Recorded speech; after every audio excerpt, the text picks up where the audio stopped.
First thing I remember thinking I wish I was a boy was uh, late elementary school, early middle school. And the first time I remember telling someone I wish I was a boy was probably just after high school, right around beginning of college.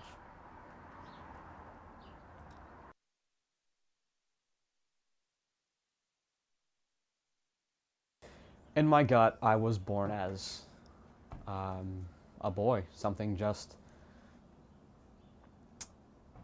maybe happened in when I was in the womb, and the brain and gut formed as a boy, and something chemically changed, and I came out as a girl. I believe that to my core. Um, I haven't actually done genetic testing, but I do know that it could be possible that I was born XY. I could have it done. It's not knowing that I could have the test done, but knowing inside without having to have a test done, I know I was born boy, and to me that's all that matters. A test, it's just gonna verify it, but I don't need a test to verify how I know I feel on the inside. Terrific. I mean, you're really articulate and emotional at the same time. It's lovely. It's a good combination. Um, When I was born, it was Courtney Marie Michelle Dean. I was born August 25th, 1989, in Clackamas, Oregon. change has become like more pervasive and has decided that really is what you need or what? Yeah, I'd say after I got out of my basic schooling for the military, and once I kind of got back and readjusted into civilian life, um, it just the more and more I tried to be a girl, it wasn't right, and it was very. I went through a very difficult period in life um, after that, trying to convince myself and trying to convince others that I'm a girl. This is how I was born. This is what I'm supposed to be, um, and it just didn't work. No matter how much I tried to convince myself and convince others, it wasn't right. It felt just completely inside out. Um, I remember looking in the mirror and just knowing that what I saw on the outside didn't at all match how I thought or how I felt on the inside. Um, and I decided to change it, and it's progressed absolutely eminently. When I started taking the hormone replacement therapy, they put me on testosterone injections. And I remember just after that first injection, when I finally started feeling um, my hormones balance out, I remember thinking, oh, this is what peace feels like. This is what feeling my body and my mind starting to balance out feels like. And it was absolutely amazing to finally start feeling um, that balance that I hadn't had for um, 22, 23 years. So get into me. Right. Yeah, When I got the hormones injected into me, um, my voice deepened. Obviously, my hair on top started to thin out a little bit. Um, my facial hair became more prominent, much darker. Um, my physical features, my shoulders started to broaden out into what they call a V shape. So my shoulders broadened out, while everything else from my shoulders down kind of started to thin out. My waist thinned out. Um, my stomach started to flatten more and become more. The muscles became a little more prominent. Have you evolved into a somewhat different emotional person since you've been getting hormone injections? Do you feel any differences in the way you respond to the world? Do I feel any differences when I respond to the world? Yes. With the injections, I've noticed since I started, I can be a little bit more agitated a little more quickly. Um, I tend to react without thinking a little more than I should. Um, Other than that, nothing majorly emotional. No, it balances out, and Are you the same person you were before the hormone injections? Or are you the same person, or is that person somewhat different? Am I the same person or am I somewhat different? I'd say a little bit of both. I'm always going to be the same on the inside that I was before I started all this, before I started the injections, before I started the overall change in general. But my general outlook on life and how I view myself has changed greatly, even since the injections. I'm much happier. I'm much more outgoing. I'm not as concerned with what I see in the mirror anymore. I can actually tolerate to look in the mirror now, and actually like what I see looking back at me. And I can and know that people who on the outside in public, just passing by, I know that they now see me more as who I feel on the inside.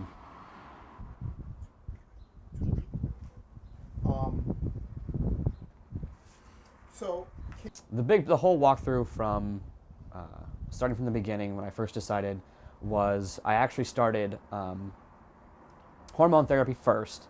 I wanted to give my body as much of a masculine appearance.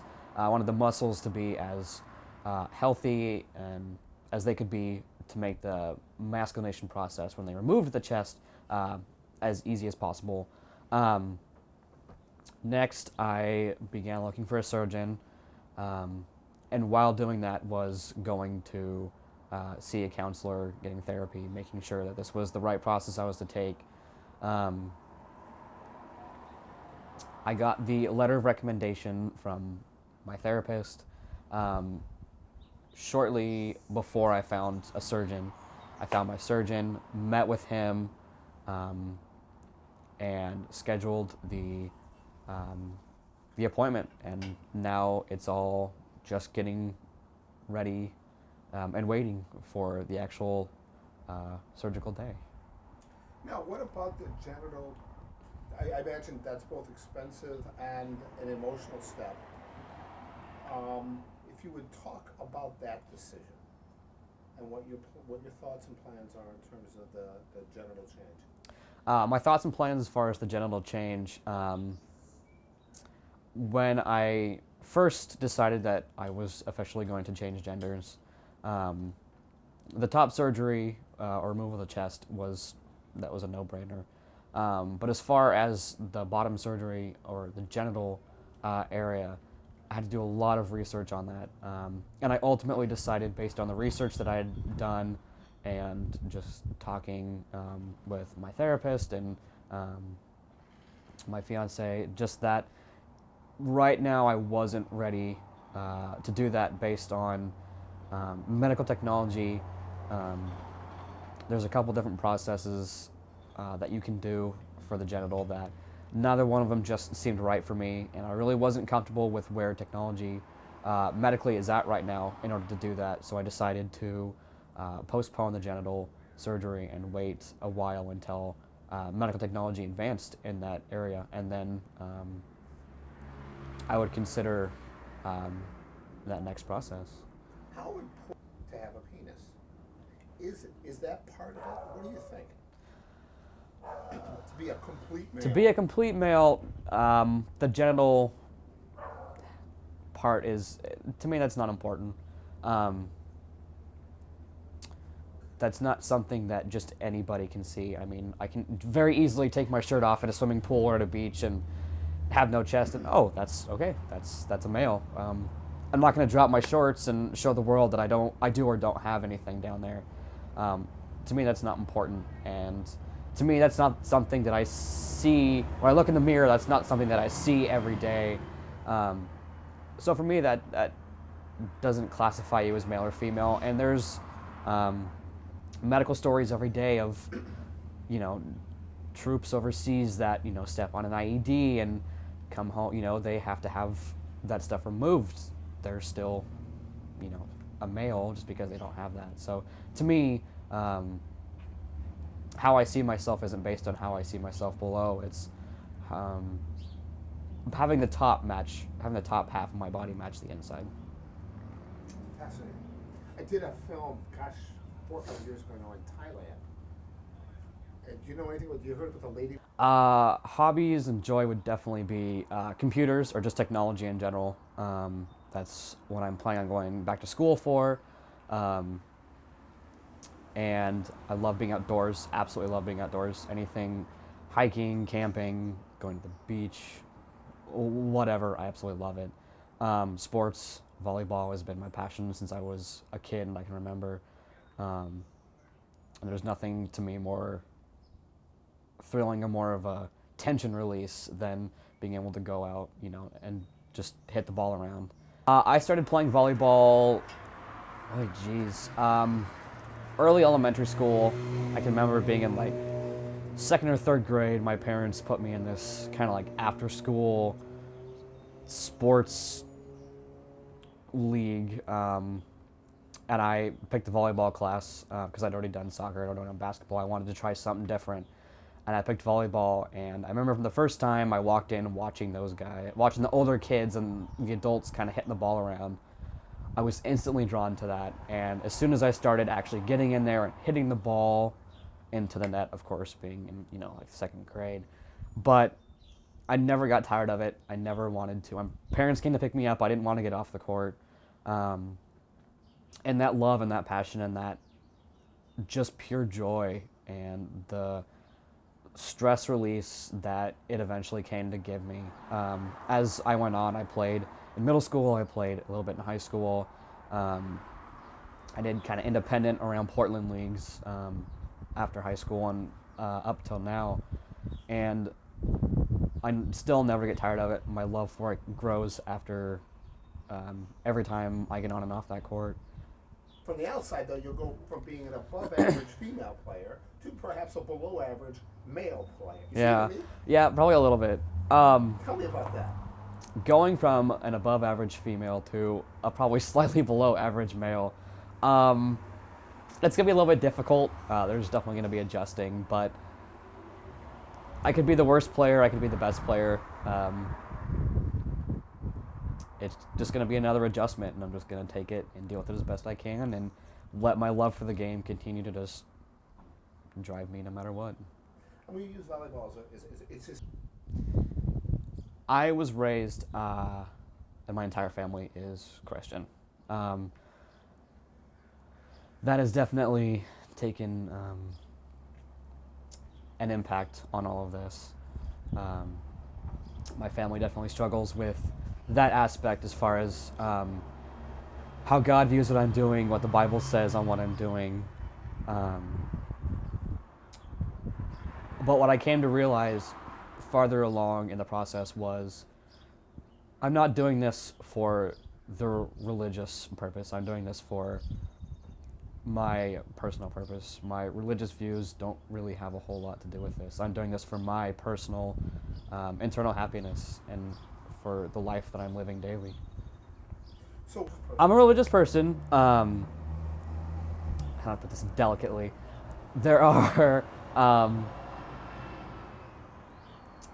things that I agree with and I don't agree with as far as the Christian religion. And the fact that the religion says that the process I'm going through is wrong, I don't agree. That's one of the things that I don't agree with. I still respect anyone who I encounter who says they don't agree with it, they think it's wrong, they don't approve.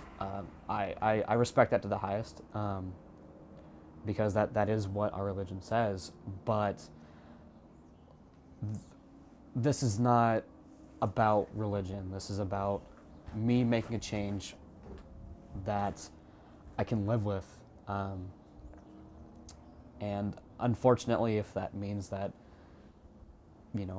this is the sin that I'm going to live with, then this is the sin I'm going to live with. I'm not going to... my grandmother has on her fridge a little piece of paper, and it says, don't judge someone because they sin differently than you do. And I absolutely love that, because I'm not going to sit there and say, okay, well, you committed adultery, so I'm going to judge you based on that. because I don't want to be judged because I this is my sin, and um, this is the choice I'm making.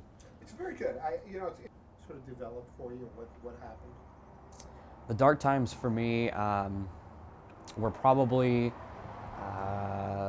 around high school, late high school, and slightly after graduating high school, were just being completely unhappy with myself and not feeling right externally, but knowing again from that Christian background and from the societal point of view that I was born female, so I have to try, even though inside and in my head it's not right, it doesn't feel right.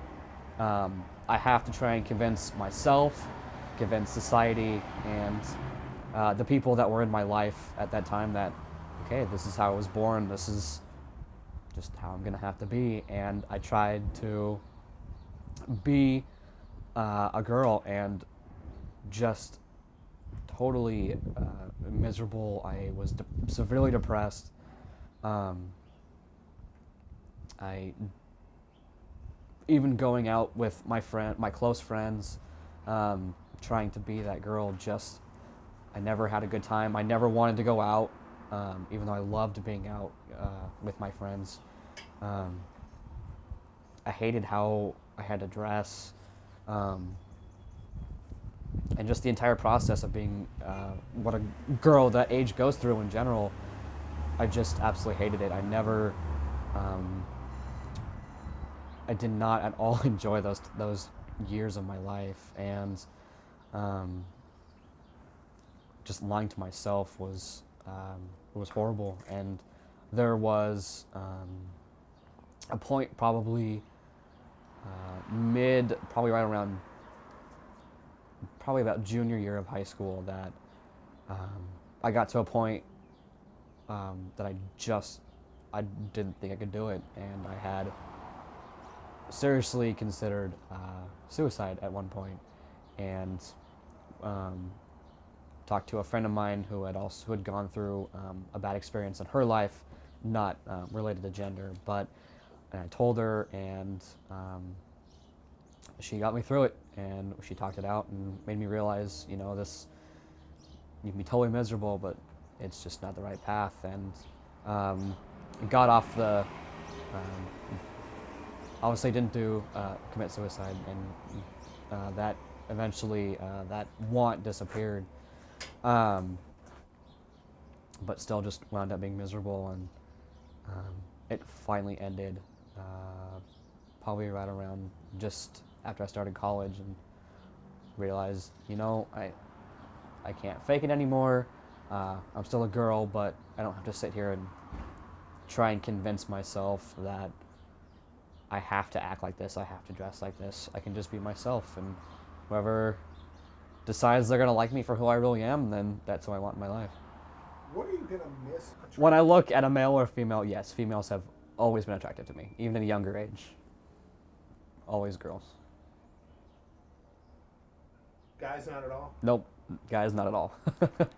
No. Has it always been that obvious to you? Has it always? Yes, it has always been that obvious to me. Even when in those dark ages, when I tried to convince myself, guys still weren't attractive to me. Are you? I mean, I didn't ever see myself as a gay female. I saw myself as a straight male.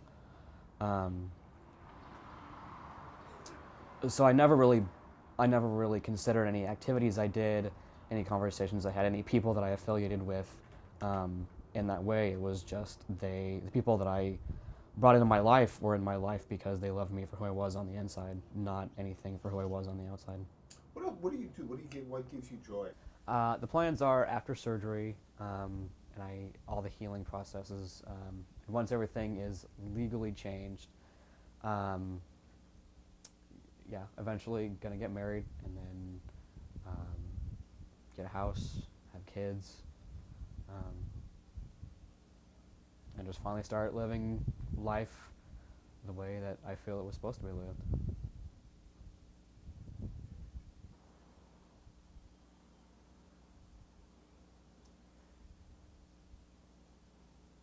I always knew that I was attracted to girls.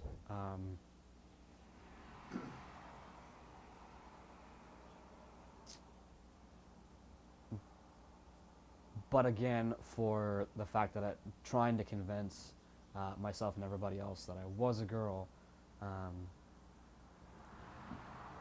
trying to have that attraction to guys, I dated guys throughout high school and a little bit in college.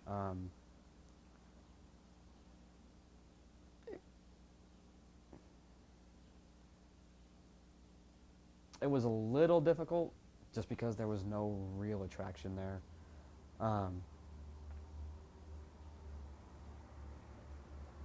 So they didn't really last very long.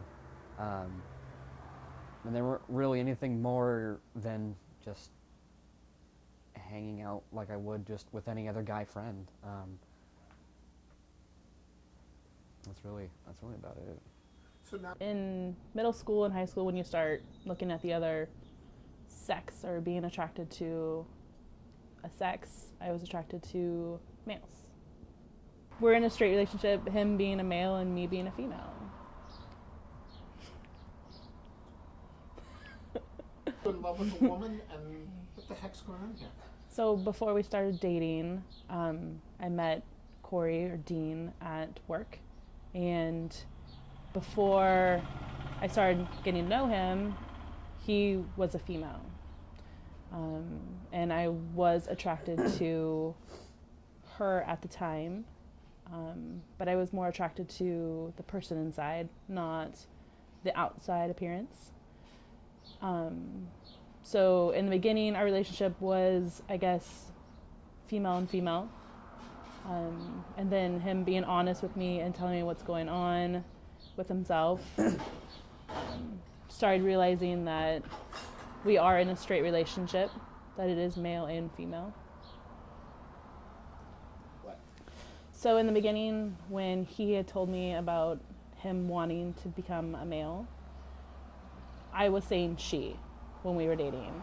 And then transitioning to going to he and him, it was hard because it's in your head and trying to just go back and forth, and it's hard. And then with family, they still see him as a she.